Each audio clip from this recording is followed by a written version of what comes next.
욥기 2장 3절 말씀.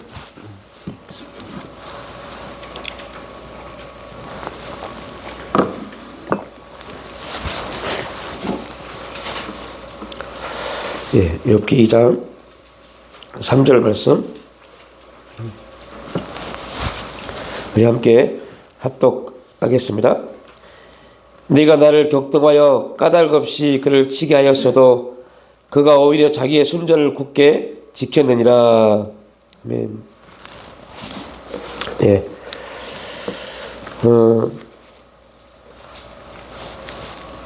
우리가 까닭 없이, 이게 참 중요한 단어입니다. 그 욥기 주석에 보면 가장 핵심적 단어 몇 개가 있는데 그 중에 하나가 까닭 없이입니다. 아무나 우리는 까닭 없이 하나님을 경외해야 돼요. 우리 신앙은 그래야 된다라고 칼빈은 이걸 주석합니다. 그래서 참 저도 그전에는 그냥 읽었던 내용인데 칼빈의 주석을 보면서 이 말씀이 참 와닿았어요. 부정적인 부분에도 맞지만요, 긍정적인 부분에도 맞습니다. 오늘 이제 욥기 2장 3절에 내가 나를 격동하여 까닭 없이 그를 치게 하였어도, 누가요? 사탄이 하나님을 격동하여서 하나님이 욥을 친 게 이유가 있어요, 없어요? 없다는 겁니다. 그러니까 사단은 욥을 쳐야 될 명분을 제공합니다. 지금도 동일합니다. 사단은 하나님께 계속 이렇게 참수합니다. 하나님, 지금 이르는 교회에 이러한 성도들이 있는데 그들을 한번 쳐보시라니까요. 그들 한번 건드려 보시라니까요. 그러니까 예를 들어서 여러분 이제 이렇게 생각하십시오. 우리에게 어떤 환경이 주어지고 어떤 문제가 주어지고 아픔이 주어졌을 때 보통 사람은 이렇게 생각합니다. 내가 하나님 앞에 뭔 실수를 했나? 뭔 범죄함이 있나? 라고 생각합니다. 그래서 우리가 욥기를 보면서 욥기의 세 친구들이 욥에게 막 반론을 했을 때 그 세 친구들은 인과응보에 의해서, 그죠? 인과응보란 게 무슨 말이에요? 네가 잘못을 했기 때문에 이러한 일이 있을 것이다. 이렇게 되어 있습니다. 근데 하나님은 인과응보적 사건으로 욥을 바라보지 않았죠. 그죠? 그리고 다시 말하면 오늘 사탄이 동일합니다. 욥에게 했던 것처럼 우리에게도 아무런 까닭 없이, 이게 중요한 단어입니다. 그러니까 하나님이 우리에게 환경을 허락하신 것도 크게는 이렇게부터 봐야 돼요. 사탄이 하나님을 격동하셨구나. 뭐 하려고요? 우리를 한번 치게 하게 하려고요. 그래서 하나님이 이렇게 사탄에게 말합니다. 내가 너의 말을 듣고 까닭 없이 아무런 이유 없이 내 살아가는 자녀를 한번 쳐봤다. 그러면 우리는 이렇게 대해야 돼요. 하나님이, 그러니까 우리가 인과응보적 원리에서 내가 어떠한 실수를 했나? 어떠한 잘못을 했나? 그러한 것 때문에 내가 이러한 문제에 놓여 있나? 이렇게 보지 말라는 겁니다. 사탄이 나를 넘어뜨리려고 하나님을 격동하셨구나. 하나님이 사탄의 소리를 듣고 아무런 까닭 없이 뭐 하려고? 이유는 한 가지입니다. 사탄이 우리를 통해서 그의 모든 권세가 깨트려지도록이요. 그러니까 이겁니다. 하나님은 우리가 없으면 사탄의 어떠한 대적도 받을 수 없습니다. 사탄은 스스로 하나님을 대적할 수 없습니다. 그래서 사탄이 하나님을 대적할 수 있는 유일한 방법이 있어요. 그게 누구냐? 성도입니다. 동일합니다. 하나님이 사탄을 멸할 수 있을까 없을까요? 있습니다. 그런데 하나님은 스스로 사탄을 멸하지 않으십니다. 그래서 하나님이 사탄을 멸하시기 위해서 행하신 일이 택한 민족이었어요. 택한 민족을 통해서 하나님을 반대하는 민족, 사탄을 멸하도록 하셨습니다. 그런데 그 택한 민족은 그 일을 실패했죠. 그죠? 실패했습니다. 이스라엘 백성들은 실패했습니다. 그래서 하나님이 그를 완성치 하시려고 예수 그리스도를 보내주셨습니다. 그래서 예수 그리스도는 십자가를 통해서 사단의 모든 권세를 깨뜨렸습니다. 그리고 예수 그리스도를 통하여서 하나님의 자녀가 된 성도들을 통해서 하나님은 계속적으로 사탄의 권세를 깨뜨리십니다. 그래서 성경은 우리에게 뭐라고 그래요? 철장의 권세를 주셨다라고 합니다. 모든 그리스도인들은 다 철장의 권세가 있습니다. 근데 많은 사람들이 오해하는 게 있어요. 이게 어디서부터 오해했는지 어디서부터 출발했는지는 모르겠어요. 그런데 오해한 게 뭐냐? 분명 이거는 기도 많이 했고 능력이 많이 나타난 목회자들이나 그런 사역자들을 통해서 나온 말일 거라고 봅니다. 잘못된 말, 성경적이지 못한 말, 무슨 말이요? 철장의 권세, 그러한 권세는 나처럼 능력 있고 나처럼 기도 많이 하고 나처럼 열심히 있는 사람에게만 나타나. 얼마나 성경적이지 못한 것임에도 불구하고 수많은 성도들이 그렇게 받아들였어요. 나는 없나 봐. 나는 그렇게 능력도 없고 나는 그렇게 열심히 기도도 한 적도 없고 나는 그렇게 뭔가를 하지 않았기 때문에 나는 철장의 권세가 없나 봐. 나는 어둠의 역사를 깨뜨릴 수 있는 그런 능력이 없는가 봐.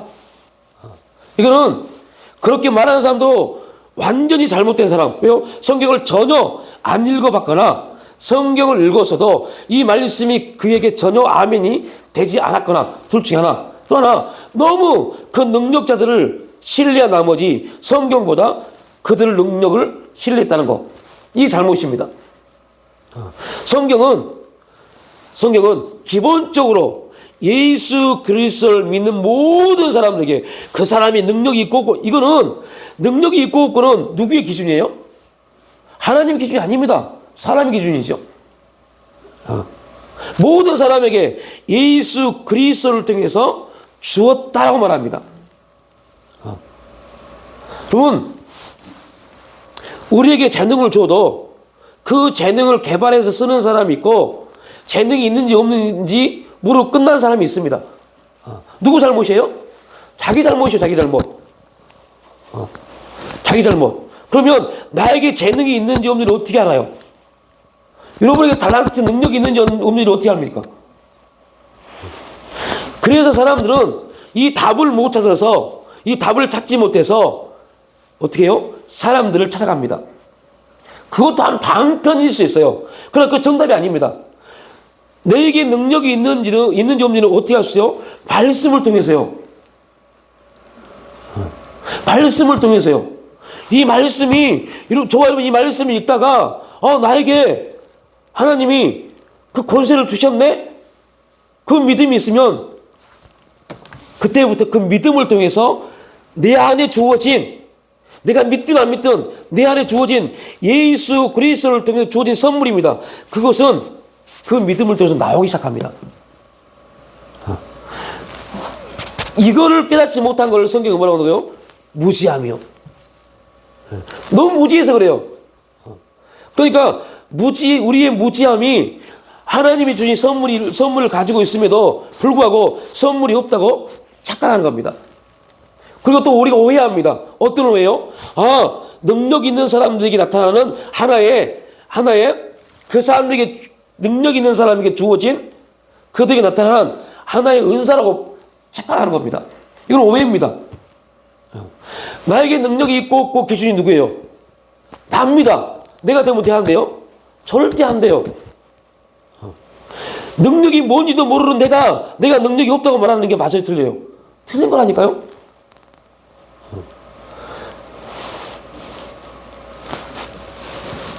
이런 안타까움이 우리 성도들에게 너무 많아요. 그러니까 이게 나를 증명해 준 게 아니라 어떠한 내 기준에 의해서 증명받고자 하는 것들. 그러니까 우리는 사단이 우리에게 말합니다. 야, 너 같은 사람에게 능력이 있겠어? 그러면 그 말이 이것보다 더 크게 느껴져요. 왜요? 나도 그렇게 생각하니까. 사탄이 지금 우리가 말합니다. 이렇게 참수합니다. 야, 너 평생 그렇게 살아서 너 어떻게 살려고 그래? 너 그렇게 살면 안 돼. 라고 말합니다. 내가 생각해도 내가 그렇게 살면 안 될 것 같아요. 하나님 우리에게 말합니다. 야, 아무 걱정하지 마. 네 인생은 네가 네 인생을 책임지는 게 아니야. 내가 네 인생 책임져. 하나님 그렇게 말합니다. 그래서 사단은 야, 말도 안 되는 소리 하지 마. 너 어떻게 살려고 그래? 그 음성이, 사단이 잠소하는 그 음성이 하나님의 말씀보다 더 크게 나를 좌우합니다. 그래서 하나님, 아무것도 염려하지 않고 오직 모든 일에 기도와 감사함으로 나아가겠습니다. 이렇게 고백하지 않습니다. 말은 그렇게 말씀이 가고 실제로는 전혀 아닙니다. 아이고, 이렇게 열심히 살아도 아까 말했던 것처럼 여러분 3년 동안 혹한기가 온대요. 예. 이 혹한기에 수많은 사람들은 절망 가운데 자살하고 수많은 사람들은 완전히 삶이 무너질 겁니다. 이런 소리를 들었을 때 그때 우리의 말들이 어떨까요? 와, 지금도 힘든데 더 힘든 일이 3년 동안 벌어져? 어떻게 살아? 그러니까 여러분들, 사탄은요 없는 말을 가지고 우리에게 참수하지 않습니다. 우리가 피부적으로 느껴지는 그 삶의 현장을 가지고 와서 우리에게 계속 참수합니다. 내가 느껴지는 거. 그런데 하나님은 우리에게 말합니다. 너 믿음 있니? 라고 말합니다. 야, 믿음은 현실을 직시하는 것이 아니라 내 현실이 아무리 힘들고 고통스러워도 믿음은 그걸 보는 거 아니야. 네 눈을 들어서 너에게 어떠한 도움이 오는지를 그걸 바라보는 게 믿음이야. 그런데 믿습니다 해놓고 지금 우리는 뭘 놓고 기도해요? 현실을 놓고 기도해요. 그게 응답이 안 되죠. 응답이 안 되게 응답이 없죠. 응답이 안 되게 없는 이유는요, 이 현실은 나를 하나님 앞에 나오게 하는 통로인데, 수단인데 이 수단을 놓고 기도하고 있으니 어떤 응답이 있겠어요? 우리의 기도는 눈을 들어서 저 산 너머에서 역사하시는 그 하나님의 역사를 바라보고 기도해야 되는데 그거를 안 보고 지금 현실을 놓고 기도하고 있으니까요. 하나님 집이 필요합니다. 그러면 그 집을 놓고 기도할 때 뭘 놓고 기도하겠어요? 아, 지금 우리 현실이 이러하니까 아버지 내가 지금 막 이렇게 해서 대출을 받고 뭐하고 하면 한 1억 정도 모을 수 있는데 집이 8억이라고 합니다. 이것만 도와주세요. 여러분, 이런 기도는 우리 기도가 아닙니다.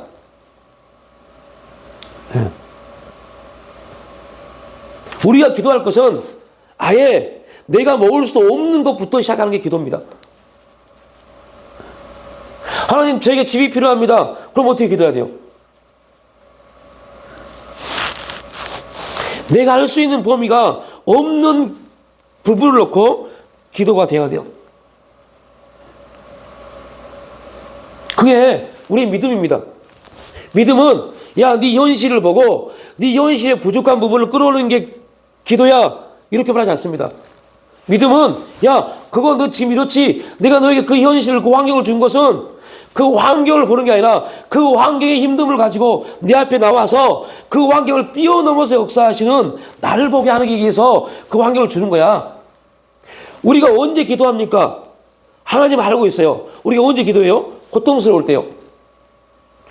그래서 고통을 주시는 겁니다. 고통스럽지 않아도 기도하면 고통을 줄 필요가 없어요. 고통스러움을 주는 이유는 그 고통이 기도 제목이 아니라 그걸 가지고 누구를 바라보더라고요? 하나님이요. 그래서 사단은 참수합니다. 하나님을 바라보지 못하노. 야, 너 이 고통이 어떻게 온 줄 알아? 이 문제가 어떻게 온 줄 알아? 이 현실이 어떻게 온 줄 알아? 계속 거기에 직시하게 만듭니다. 그러다 보니까 뭐가 안 보여요? 하나님이 안 보여요. 그러니까 하나님은 아무런 까닭 없이 우리를 치십니다. 그런데 우리는 어떻게 해요? 무슨 잘못이 있을까를 찾기 시작합니다. 어떤 문제가 있는가를 찾기 시작합니다. 우리가 왜 신령과 진정으로 예배드리지 못하느냐? 이유는 간단해요. 신령과 진정이 무슨 뜻인지 몰라세요? 아닙니다. 성령의 인도를 받지 못했어요? 그것도 아닙니다. 내 삶의 행위에서 신령과 진정이 뭔지를 찾으려고 했어요. 내가 예배드리는 내 행위에서 어떻게 드리는 게 신령과 진정으로 드린 건가? 내가 드리는 예배의 범위에서 그걸 찾으려고 하니 신령과 진정의 예배를 드릴 수 못하는 겁니다. 그러니까 우리의 시각이 자꾸 내 삶의 범위에 매여 있으면 우리는 하나님이 까닭 없이 우리에게 역사하시는, 우리에게 환경을 만드시고 사건을 만드시는 이 일들의 뜻을 이해를 못해요. 그래서 우리가 처음에 말할 때, 여러분, 하나님 우리에게 이 환경을 주신 분명한 뜻이 있습니다. 그 뜻을 찾으십시오. 그건 못 찾는다니까요. 백날만 해도 하나님 뜻이 뭡니까? 백날만 해도 그 환경 보고 있으면 안 보여요. 그러니까 이거 무슨 문제 있지? 그래서 여러분 분명 우리가 회개하면 하나님이 역사하십니다. 그런데 중요한 메시지가 있어요. 이제 이게 지금 이 내용들이 이제 1월달, 2월달 초까지 말씀에 나올 기본 틀입니다. 언제 회개가 이루어집니까? 사도행전 2장에 베드로가 성령 충만해서 말씀을 증거합니다. 말씀을 증거하고 성도들은 수많은 유대인들은 그 말씀을 듣습니다. 그죠? 말씀을 듣지 않고 하는 회개는 다 거짓말입니다. 그러니까 예를 들어서 저와 여러분이 교회 와서 기도하면서 하나님 오늘도 제가 알고 지은지 모르고 지은지 용서해 주세요. 여러분, 죄송한 말이지만 우리는 이런 기도하면 안 돼요. 죄 용서함을 구할 때는 찔림이 있어야 돼요. 그게 죄다라는 말씀을 통한 찔림이 있어야 돼요. 성령의 찔림이 있어야만이 회개가 이루어집니다. 그래서 베드로가 말씀을 증거했을 때 말씀을 듣고 찔림받은 그들이 형제들아 우리가 어찌할꼬라고 말합니다. 그때 베드로가 회개하고 제사함을 받으라. 그러면 성령의 선물로 임할 것이다 말합니다. 그러니까 우리의 모든 시작은 뭐예요? 말씀입니다. 우리에게 능력이 있느냐 없느냐? 어떠한 사람도 필요 없어요. 말씀을 읽다가 그 말씀에 대한 능력, 은사, 기적들이 아멘 감동되어지면 그 감동은 역사로 나타날 일들입니다. 그런데 여러분들, 기본적으로 이 성경 말씀은 누구한테 주신 거예요? 믿는 우리들에게요. 믿지 않는 자에게 준 게 아니라 믿는 우리들에게 주어진 말씀입니다. 그러면 이 말씀 안에 있는 능력들, 기적들, 표적들, 모든 역사들, 간증들, 이 간증들은 누구 거예요? 내 거예요, 내 거. 우리 겁니다. 그때 일으켰던 성령님께서 동일하게 오늘도 말씀을 통해서 우리에게 역사할 줄 믿습니다. 이게 우리 믿음의 출발해야 돼요. 그래서 나에게 능력이 있느냐 없느냐? 없는 게 아닙니다. 능력이 있습니다. 그 능력은 누가 증명해요? 말씀이요. 어떻게 해요? 나는 이 말씀을 믿기 때문이요. 이 말씀이 기록될 당시부터 영원까지 살아 역사하신 말씀이라는 것을 믿기 때문이에요. 이 살아 역사하는 믿음, 이 역사하는 말씀은 지금도 2000년 전에 역사했던 그 능력을 지금도 동일하게 나타내십니다. 그래서 지금 나에게 능력이 필요하면 그 능력에 대한 믿음을 가지고 말씀을 선포하고 그리고 기도하는 겁니다.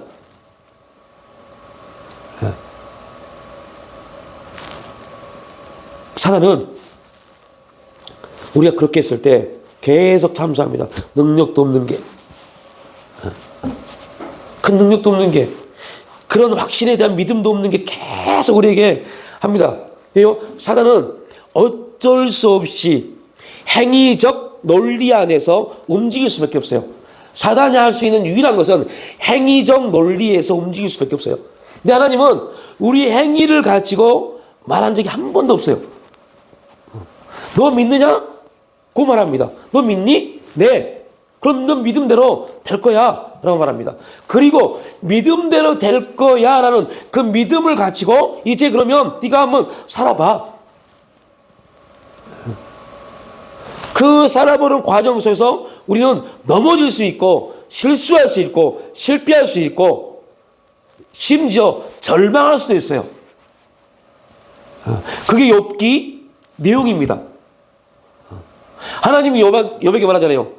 욥은 항상 이러하였더라. 욥은 항상 이러했습니다. 하나님이 보시는 욥은 항상 이러했습니다. 근데 사단은 하나님이 보는 항상 이러한 정말 하나님을 경외하고 죄를 졌는지 안 졌는지를 살피려고 항상 봐온 그 항상 이러하였다를 사단은 보지 못했어요. 누구는 봤는데요? 하나님은요. 그 하나님은 동일하게 우리에게도 말합니다. 너희들은 항상 이러하였다. 우리가 달라서가 아닙니다. 왜요? 욥을 보시면 그잖아요. 욥기 2장, 3장부터는 욥은 계속 얼마나 잘못된 행동을 많이 합니까? 그죠? 그런데 하나님은 그 잘못된 행동들, 이 행동들을 보지 않습니다. 무슨 말이냐? 우리가 하나님의 역사를 믿습니다. 믿니? 네, 믿습니다. 그러면 해봐. 그 하는 믿음, 요거만 보십니다. 그 믿음으로 행하는 순종하는 과정 속에서 실패하고 실수하고 넘어지고 범죄하고 여러 가지 일들이 있습니다. 분명 나타납니다. 왜? 우리는 불안을 하니까. 그것 때문에 사단은 우리를 참수하지만 하나님은 그 넘어짐, 실수하고 실패하는 걸 가지고 우리에게 뭐라고 하지 않습니다. 그러니까 우리도 마찬가지입니다. 사단이 우리가 넘어지고 실수하는 부분을 가지고 거봐, 너는 그렇게 넘어지는 자야, 그렇게 실수하는 자야 라고 참수할 때 우리가 알아야 될 거, 하나님은 이것이 아니라 우리는 원래 이러하였더라, 욥은 항상 이러하였더라, 우리의 믿음은 이러하였더라, 이것만 보신다는 거.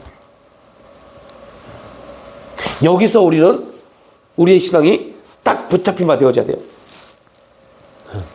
그래야만이 이 넘어지고 실수하고 실패하고 이러한 것을 통해 참수하는 사단의 역사에서 우리가 승리할 수 있습니다.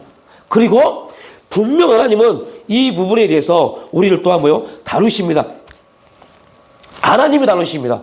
내가 인정하는 것이 아니라 하나님이 다루십니다. 이 신앙의 내용들을 몰랐어요, 사람들이. 그래서 사단의 참수에 너무 쉽게 넘어졌어요.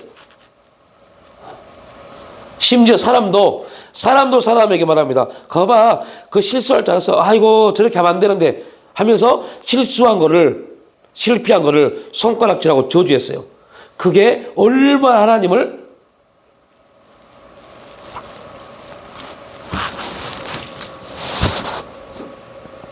아프게 하고 하나님을 욕되게 하는지를 알지 못했어요. 그래서 하나님이 야, 판단하지 마야, 비판하지 마. 네 눈 속에 있는 들보를 먼저 봐라.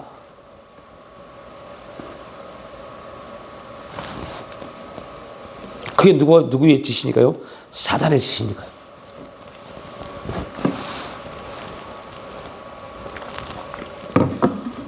그래서 사탄이 여호와께 대답하여 가로되 욥이 어찌 까닭없이 하나님을 경외하리까? 라고 했을 때 하나님이 내가 나를 격동하여 내가 까닭없이 욥이 어찌 까닭없이 여호와 하나님을 경외하리까? 사탄은 그럽니다.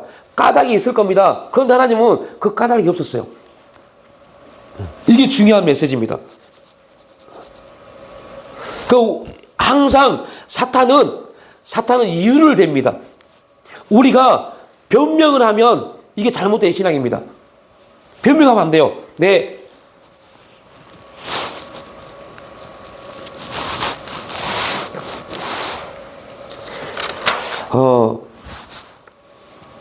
이때 욥이 어떻게 반응해요?